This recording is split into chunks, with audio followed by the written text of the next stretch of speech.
कुंभमेळ्यातून दोन भाऊ हरवतात आणि काही वर्षानंतर ते पुन्हा भेटतात। बॉलिवूडमध्ये असे अनेक पिक्चर झालेत, पण अशीच एक घटना घडली आहे, पण भारतात नव्हे तर परदेशात। जॉर्जिया, युरोप खंडातला एक देश। साल 2002। अझा शोनी या महिलेला जुळ्या मुली झाल्या, पण त्यातलं एक मूल दगावलं म्हणून आई खूप दुखी झाली। पण हातात एक मूल होतं म्हणून तिने समाधान मानलं आणि या मुलीला तिने लाडाकुडात वाढवलं। शोनीने आपल्या मुलीचं नाव ॲमी ठेवलं। 19 वर्ष झाली, पुलाखालून बरंच पाणी वाहून गेलं।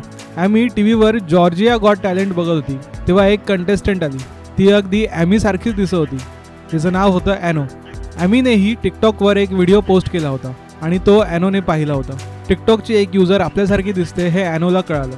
ॲनोने फेसबुकवर पोस्ट लिहून आपली एक बहीण आहे तिला भेटण्याची इच्छा सुद्धा तिने व्यक्त केली।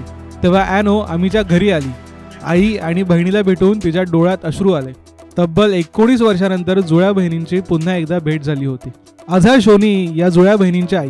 जेव्हा तिने या बाळांना जन्म दिला तेव्हा प्रसूती दरम्यान त्या कोमात गेल्या होत्या। तेव्हा शोनीचा नवरा गोचा गखरियाने एका बाळाला विकून टाकलं होतं आणि शोनीला खोटं सांगितलं की एक बाळ दगावलं म्हणून।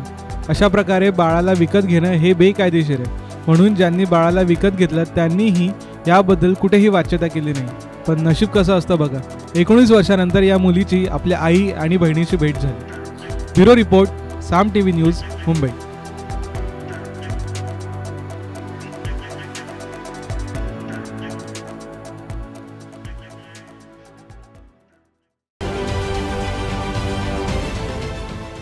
देश विदेशातील प्रत्येक घडामोडींचे लाईव्ह अपडेट मिळवण्यासाठी आता साम टीव्हीच्या सर्व सोशल मीडिया प्लॅटफॉर्मला लाईक, फॉलो आणि सबस्क्राईब करा। तसंच सर्व नोटिफिकेशनसाठी बेल आयकॉन प्रेस करायला विसरू नका।